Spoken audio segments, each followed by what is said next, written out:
Hello बच्चों, कैसे हैं आप। तो आज हम लोग करने वाले हैं फॉरेस्ट चैप्टर के बारे में पूरी पढ़ाई। तो वीडियो बहुत ही इंटरेस्टिंग होने वाला है। तो अगर अभी तक आपने मेरा चैनल सब्सक्राइब नहीं किया है तो चैनल को सब्सक्राइब कर ले, बेल आइकन को प्रेस कर दे ताकि इंस्टेंट वीडियो अपडेट आपको मिलता रहे। अगर वीडियो पसंद आए तो लाइक जरूर करें और कमेंट करना ना भूलें। तो चलिए शुरू करते हैं बिना समय गंवाए। Now let's get start. तो सबसे पहले यहां पे हम लोग बात करेंगे फॉरेस्ट होता क्या है। क्या होता है फॉरेस्ट? तो forest is an area where the earth is covered mainly by very large number of trees. ऐसा एरिया जहां पे बहुत सारे पेड़ लगे होते हैं, बहुत सारे पेड़ होते हैं, तो वैसे एरिया को हम लोग बोलते हैं फॉरेस्ट। फॉरेस्ट कहां पे डेवलप हो सकता है, कहां पे ग्रो हो सकते हैं, इसके लिए भी कुछ कंडीशंस हैं। जैसे कोई ऐसा जगह जहां का temperature more than 10 degree Celsius होना चाहिए और एवरेज रेनफॉल मिनिमम 200 मिलीमीटर होना चाहिए। अगर ऐसा होता है तो वहां पे फॉरेस्ट डेवलप होने के चांसेस बहुत अधिक हैं। और अगर हम बात करते हैं दुनिया का सबसे बड़ा फॉरेस्ट तो वो है आपका अमेज़न फॉरेस्ट। और अगर इंडिया में वैसा स्टेट जहां पे सबसे लार्जेस्ट फॉरेस्ट कवर अगर है तो वो है आपका मध्य प्रदेश, एमपी। और अगर एशिया की बात करते हैं तो एशिया का सबसे बड़ा फॉरेस्ट वो भी हमारे इंडिया में ही है, सुंदरवन। सुंदरवन एशिया का सबसे बड़ा फॉरेस्ट है और वहां का एक बहुत ही फेमस ट्री है, that is Sundari and it is a mangrove tree. तो चलिए अब हम बात करते हैं एडवांटेजेस ऑफ फॉरेस्ट। फॉरेस्ट से एडवांटेज क्या है, बेनिफिट क्या है। तो अगर पहले पॉइंट की बात करते हैं तो trees purify air, it means it absorb carbon dioxide and release oxygen. तो इस तरह से एयर को प्यूरिफाई करता है। दूसरे नंबर पे हम कह सकते हैं it also check the global warming. Global warming को कम करता है because carbon dioxide is a green house gas and plant and trees absorb carbon dioxide, so it decrease the amount of carbon dioxide and check the global warming. If we talk about the third point, natural absorber of rain. Forest को हम कह सकते हैं it is the natural absorber of rain और roots के through और soil के through क्या होता है, rain water seepage into the ground and it also recharge the ground water.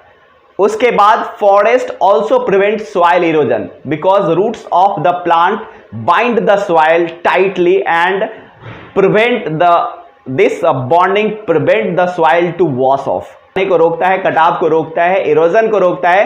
तो फॉरेस्ट आपका क्या है, सॉइल इरोजन को भी प्रिवेंट करता है। अगले पॉइंट में हमारा forest also prevent flood, flood को भी रोकता है।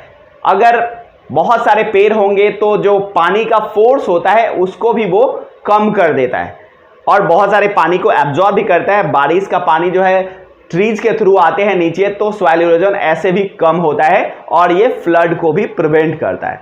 उसके बाद बात हम लोग करते हैं रेन की। तो जहां पे ज्यादा जंगल होते हैं वहां पे बारिश भी बहुत ज्यादा होती है, मतलब कि ये आपको रेनफॉल को भी अफेक्ट करता है। More the forest more is the rainfall. और बहुत इंपॉर्टेंट है आपका forest is the home of many types of animals. बहुत सारे ऐसे जानवर हैं जिनका घर है आपका फॉरेस्ट। तो ये सारे बहुत सारे एडवांटेजेस है हमारे लिए। तो चलिए अब हम लोग बात कर लेते हैं फॉरेस्ट प्रोडक्ट की। तो फॉरेस्ट प्रोडक्ट की अगर बात करेंगे तो लिस्ट बहुत लंबी है क्योंकि फॉरेस्ट से हमें बहुत सारी चीजें मिलती है। नंबर 1 वुड, टिम्बर, लकड़ियां मिलती है जिससे फर्नीचर्स बनाए जाते हैं। और फॉरेस्ट से जो लकड़ियां मिलती है, जो पेड़ पौधे होते हैं, उनसे पेपर भी बनाया जाता है। दूसरे नंबर पे है आपका जंगल से बहुत सारी ऐसी चीजें हैं जिनसे मेडिसिन बनाई जाती है, जैसे आंवला है आपका, अश्वगंधा है और बहुत सारे स्पाइसेस जो है वो जंगल में पाए जाते हैं। तीसरे नंबर पे आपका गम्स है, रेजिन्स है, डाइज है, ये सारी चीजें जंगल से हमें मिलती है। रेजिन है जैसे पाउडर डाइज वगैरह है, गम्स है, ये सभी हमें जंगल से मिलता है। उसके बाद स्पेशल लीव्स की अगर हम लोग बात करते हैं तो एरिका नट लीव्स जिससे आपको डिस्पोजेबल प्लेट बनाया जाता है। और उसके बाद एक और बहुत important that is tendu leaves. It is also known as green gold of Orissa. Orissa का ग्रीन गोल्ड भी इसे कहा जाता है। इसको रैपिंग पर्पस के लिए यूज किया जाता है। बीरीज एक तरह को भी बनाया जाता है आपको तेंदु लीफ से। उसके बाद 5वें नंबर पे है आपका हनी।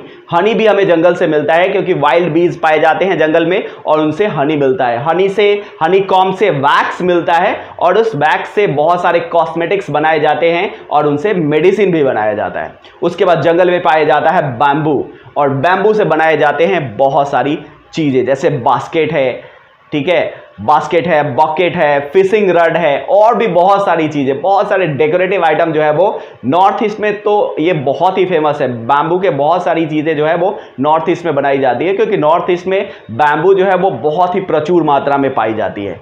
उसके बाद है कुछ स्पेशल प्रोडक्ट्स जैसे सैंडलवुड। साउथ इंडिया के जंगलों में आपने सुना होगा लाल चंदन जो पाया जाता था, जिसकी बहुत ही स्मगलिंग होती थी, तो वो काफी महंगा होता है, वो भी आपको जंगल में ही पाया जाता है। उसके बाद जंगल में आपको लाख पाया जाता है, लाख इंसेक्ट, जिससे आपको लाख मिलता है, जैसे लहठी, लाख की चूड़ियां जो होती है वो बनाई जाती है। उसके बाद जंगल में ऐसे भी पेड़ होते हैं जिनसे रबर निकाला जाता है, रबर बनाया जाता है। तो जंगल हमारे लिए बहुत ही बेनिफिशियल है क्योंकि जंगल में बहुत सारी ऐसी चीजें हैं जो हमें मिलती है। तो चलिए अब हम लोग बात कर लेते हैं डिफॉरेस्टेशन की। डिफॉरेस्टेशन का मतलब होता है cutting down of trees on the large scale.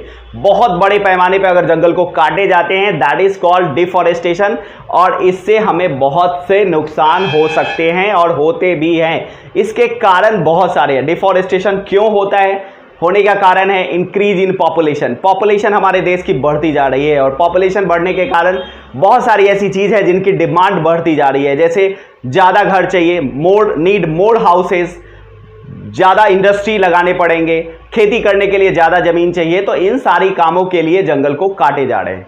उसके बाद पॉपुलेशन बढ़ रहे हैं, घर बढ़ रहा है, तो फर्नीचर की भी ज्यादा जरूरत है, तो इसके लिए भी जंगल काटे जा रहे हैं। कंस्ट्रक्शन हो रहा है, वहां पे भी लकड़ियों की बहुत सारी डिमांड होती है। तो इन सब कारणों से डिफॉरेस्टेशन बहुत तेजी में हो रहा है, और डिफॉरेस्टेशन हो रहा है तो कहीं ना कहीं हमारा इकोलॉजिकल इम्बैलेंस हो रहा है, मतलब कि हमारा इन्वायरमेंट जो है वो इम्बैलेंस हो रहा है और उससे बहुत सारे नुकसान हमें देखने को मिल रहे हैं। जैसे कि पहला है आपका रेनफॉल, जो बारिश है वो काफी कम हो जाती है। अगर पेड़ कम है तो बारिश बहुत कम होती है। जैसे एग्जांपल में अगर ले लेते हैं आप, जो इक्वेटोरियल रीजन है आपका, जो rain forest, tropical rain forest जिसको बोलते हैं, वहां पे क्या है, वर्षा वन इसको कहते हैं। क्यों? क्योंकि यहां पे बहुत वर्षा होती है। और वर्षा क्यों होती है? क्योंकि वहां पे बहुत सारे जंगल है। मतलब जंगल ज्यादा है तो वर्षा ज्यादा हो रही है, या फिर वर्षा ज्यादा हो रही है तो जंगल है। मतलब कि बारिश का डायरेक्ट कनेक्शन है आपका पेड़ पौधों से, जंगल से। तो जंगल ज्यादा होगा, पेड़ तो बारिश ज्यादा होगी, और जंगल कट रहे हैं, कम हो रहे हैं, डिफॉरेस्टेशन हो रहा है तो जंगल, डिफॉरेस्टेशन हो रहा है तो क्या हो रहा है, आपका रेनफॉल कम हो रहा है। रेनफॉल कम भी हो रहा है और कई बार आपका इम्बैलेंस हो जाता है, कभी ज्यादा बारिश कभी कम बारिश, तो ये सभी समस्या हो रही है। उसके बाद पेड़ पौधे कट रहे हैं, डिफॉरेस्टेशन हो रहा है, तो उससे आपका पेड़ क्या करते हैं, कार्बन डाइऑक्साइड को एब्जॉर्ब करते हैं। तो कार्बन डाइऑक्साइड का जो लेवल है वो भी इंक्रीज कर रहा है। अभी आपका पहले था हमारा 0.03% कार्बन डाइऑक्साइड गैस एटमॉस्फेयर में, लेकिन अब हो गया बढ़ के ये 0.04%। काफी खतरनाक है। इस तरह से अगर और ज्यादा बढ़ेगा तो ग्लोबल वार्मिंग जो है उसकी समस्या बढ़ जाएगी, और फिर क्या होगा, ग्लेशियर्स के जो आइल्स है वो सब मेल्ट करेंगे, ओशन का लेवल जो है वो काफी इंक्रीज करेगा, और जो कोस्टल एरियाज है वहां पे खतरा हो सकता है। उसके बाद हम लोग बात करते हैं decrease in ground water level. जब पेड़ पौधे कम होते हैं तो ग्राउंड वाटर का लेवल भी आपका कम होता है, क्योंकि रूट्स के थ्रू बहुत सारे रीजन है, पेड़ पौधे से बारिश होती है, छांव रहता है, धीरे धीरे पानी सीपेज करते हैं, ग्राउंड वाटर रिचार्ज भी होता है। पेड़ पौधे नहीं होते हैं तो ग्राउंड वाटर सीपेज में भी प्रॉब्लम होती है। उसके बाद पेड़ पौधे कम है, जंगल कम है, तो क्या होगा, सॉइल इरोजन का एक प्रॉब्लम और बढ़ जाता है। सॉइल इरोजन मतलब washing of top soil is called soil erosion, और ऊपर का ही जब मिट्टी बह जाएगी तो फिर खेती करना भी मुश्किल है, क्योंकि जो ऊपर का टॉप सॉइल है दैट इज फर्टाइल, वही आपका फर्टाइल होता है, उसी में खेती होती है। तो अगर वही बह जाएगी तो फिर क्या बचेगा, सैंड बचेगा, और फिर डेजर्टिफिकेशन भी हो सकता है। Destruction of habitat of many animals, जंगल काट रहे हैं तो जंगल क्या है, house of many animals. Wild animals कहां रहते हैं, तो जंगल में ही रहते हैं, उनका घर है वो, और हम जंगल काट रहे हैं तो क्या होगा, जंगली जानवर या तो मर जाएंगे या फिर they run into our houses and cities.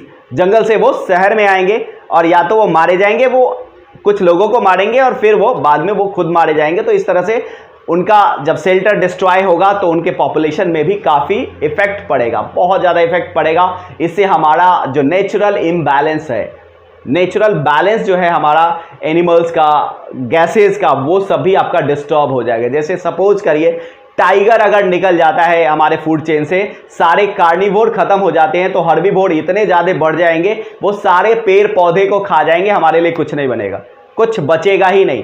और फिर क्या होगा, अंत में डिजर्टिफिकेशन हो जाएगा। तो इसलिए सारे एनिमल्स एक दूसरे को बैलेंस करते हैं। तो हार्मफुल इफेक्ट्स की अगर बात करेंगे तो लंबी चौड़ी लिस्ट है। अगर जंगल कटेंगे तो नुकसान ही नुकसान है, इसलिए हमें जंगल को कटने से बचाना है। तो क्या करना पड़ेगा, सेव फॉरेस्ट सेव लाइफ। जंगल जब हमारे इतने हैं तो इनको बचाना भी हमारी जिम्मेदारी है और बचाना जरूरी भी है। और इसके लिए 1980 में हमारे इंडियन पार्लियामेंट ने एक एक्ट भी पास किया था और इसमें बताया गया था कि indiscriminate cutting down of trees is punishable offence. अगर अंधाधुंध अगर आप जंगल की कटाई करते हैं तो आपको जेल हो सकती है, आपको जेल जाना पड़ सकता है। और उसके बाद बहुत सारे ऐसे एरियाज थे, उनको protected forest, as a protected forest घोषित कर दिया गया। और कई सारे ऐसे एरिया है जिनको नेशनल पार्क या वाइल्ड लाइफ सेंचुरी में कन्वर्ट कर दिया गया। नेशनल पार्क ऐसा प्रोटेक्टेड फॉरेस्ट है जहां पे क्या है, there is no human activities allowed. कोई भी इंसान वहां पे जाके लकड़ी नहीं काट सकते हैं, फिर कुछ भी नहीं कर सकते हैं। तो वैसे प्लेस को हम लोग बोलते हैं नेशनल पार्क। और दूसरा है आपका वाइल्ड लाइफ सेंचुरी। यहाँ क्या है, यहाँ से थोड़े लिबरल है, यहाँ पे ह्यूमन एक्टिविटीज, थोड़े से ह्यूमन एक्टिविटीज अलाउड होते हैं, मतलब कि वहाँ आसपास रहने वाले लोग अंदर जा सकते हैं और वहाँ से सूखे लकड़ियाँ इकट्ठा कर सकते हैं, छोटे मोटे टहनियों को काट सकते हैं और अपनी जीविका चला सकते हैं। जैसे आदिवासी, क्या होता है कि जंगलों के अंदर बहुत सारे ट्राइबल्स रहते हैं जो पूरी तरह से जंगल पे ही डिपेंड करते हैं। तो वाइल्ड लाइफ में ऐसा प्रोविजन है कि आप जाके थोड़े बहुत जंगली चीज़ों को इकट्ठा कर सकते हैं, लेकिन नेशनल पार्क में कोई ह्यूमन एक्टिविटीज अलाउड नहीं है। ठीक है, नेशनल पार्क जैसे गिर नेशनल पार्क आपका गुजरात में है, it is very famous for Asiatic lion. Asiatic lion वहाँ पे प्रोटेक्टेड है, Gir national park, and it is situated in Gujarat. अगर भरतपुर की बात करेंगे तो भरतपुर कहाँ है, राजस्थान में है और यहाँ पे एशिया का सबसे बड़ा बर्ड सेंचुरी है। वहाँ पे बहुत सारे अलग अलग कंट्रीज से भी बर्ड्स आते हैं, जैसे साइबेरियन क्रेन। नेशनल पार्क की बात करते हैं तो इंडिया का सबसे पहला national park Jim Corbett national park, जो कि 1935 में स्टैब्लिश किया गया था और ये इंडिया का पहला नेशनल पार्क। इसके बाद काजीरंगा नेशनल पार्क, और ये फेमस है आपका वन हॉर्न राइनोसेरस के लिए, और दुनिया का 2/3 of the one horn rhinoceros found in Kaziranga national park. उसके बाद आपका है बांदीपुर नेशनल पार्क, BNP जिसको शॉर्ट में कहते हैं, और एक आपका ये कर्नाटका में स्टेट में स्थित है, लोकेटेड है आपका। प्रोजेक्ट टाइगर यहीं से चलाया गया था, टाइगर को बचाने का जो आंदोलन है वो यहीं से चलाया गया था। अगर हम दुनिया के सबसे बड़े नेशनल पार्क की बात करते हैं तो वो है आपका north east Greenland national park, जो कि 1974 में स्टैब्लिश किया गया था। जंगल हमारे लिए बहुत जरूरी है, तो जंगल को बचाना भी हमारी जिम्मेदारी है, क्योंकि जंगल नहीं होंगे तो सबसे ज्यादा नुकसान हम इंसानों को ही होगा। तो we also contribute towards the forest conservation. हम लोग जंगल बचाने में हमारा भी रोल हो सकता है। क्या कर सकते हैं हम लोग, तो we can minimise the use the product belong to forest and forest product. जंगल या उससे रिलेटेड जो भी प्रोडक्ट है उसका कम से कम इस्तेमाल करें। वैसी चीजों का इस्तेमाल ना करें जो जंगल से मिलती है, प्रोडक्ट का इस्तेमाल ना करें जिनमें जंगल को काटे जाते हैं या फिर जिनमें जंगली जानवरों की हत्या की जाती है, जिनमें जंगली जानवरों को मारा जाता है। जैसे आपका टस्क है, हाथी के दांत है, या फिर वन हॉर्न राइनोसेरस है, उनके भी सींग को इस्तेमाल किया जाता है। और भी बहुत सारे एनिमल्स हैं जिनके अलग अलग चीज़ों को, जैसे मस्क डियर को उसके कस्तूरी के लिए मारा जाता है। तो वैसी चीज़ों का इस्तेमाल ना करें जिनमें जानवरों की हत्या हो या फिर जंगल को नष्ट किए जाए। तो ऐसा करके भी हम फॉरेस्ट को कंजर्व कर सकते हैं। और तीसरा हम बात करें तो वन महोत्सव मना सकते हैं। हर साल मनाया जाता है वन महोत्सव मनाइए और उस दिन ज़्यादा से ज़्यादा पेड़ लगाइए। और ये एक प्रॉमिस कर लीजिए अपने आप से कि हर अपने बर्थडे पर, हर अपने जन्मदिन पे एक पेड़ जरूर लगाएंगे और इस तरह से हम लोग जंगल को बचा सकते हैं। हिमालयन फुटहिल्स में 1972 में काफ़ी पहले एक आंदोलन चला था, जहां पे वहां गांव के लोग और कॉन्ट्रैक्टर के बीच में एक लड़ाई हो गई थी पेड़ को काटने के लेके। कॉन्ट्रैक्टर पेड़ जो है वो बुरी तरह से बहुत लार्ज स्केल पे काट रहे थे और वहां के जो लोग थे वो पेड़ पौधे पे ज़्यादा डिपेंड कर रहे थे। तो उन लोगों ने एक आंदोलन चलाया जिसको बोलते हैं चिपको मूवमेंट, हग द ट्रीज। पेड़ को गले से लगाया और बोला कि अगर आप पेड़ काटेंगे तो मुझे काटना पड़ेगा पहले। और ये आंदोलन काफ़ी सक्सेसफुल हुआ और फिर तब जाके कई लोगों ने, गवर्नमेंट ने भी इंटरफेयर किया तो वहाँ पे जंगल कटने बंद हो गए। तो इस तरह से हम लोग स्टेप्स ले सकते हैं, जंगल को कटने से बचा सकते हैं। और आपको पता है कि फॉरेस्ट क्या है, आपका लंग्स ऑफ द अर्थ। जैसे हमारा लंग्स ऑक्सीजन लेता है, कार्बन डाइऑक्साइड छोड़ता है, उसी तरह से ये फॉरेस्ट जो है वो क्या करते हैं, कार्बन डाइऑक्साइड को लेते हैं और ऑक्सीजन छोड़ते हैं और एटमॉस्फेयर में ऑक्सीजन का जो परसेंटेज है वो इंक्रीज करते हैं, उसको मेंटेन रखते हैं। तो forest is the lungs of the earth. तो फॉरेस्ट को बचाना हमारी जिम्मेदारी है, क्योंकि जंगल नहीं होंगे तो हम भी नहीं होंगे। फॉरेस्ट मतलब कि पेड़ पौधे हमारे बिना रह सकते हैं, लेकिन हम लोग पेड़ पौधे के बिना नहीं रह सकते हैं। तो क्या है, save forest save life, save forest save ourselves. अपने आप को बचाना है तो जंगल को बचाना पड़ेगा। इसी के साथ ये चैप्टर आपका हो गया फिनिश। तो देखिए इसके क्वेश्चंस आंसर को। अगर कोई प्रॉब्लम है इस चैप्टर में तो कमेंट करके मुझे कमेंट बॉक्स में बताना ना भूले। मिलते हैं नेक्स्ट वीडियो में, तब तक के लिए ओके, बाय बाय।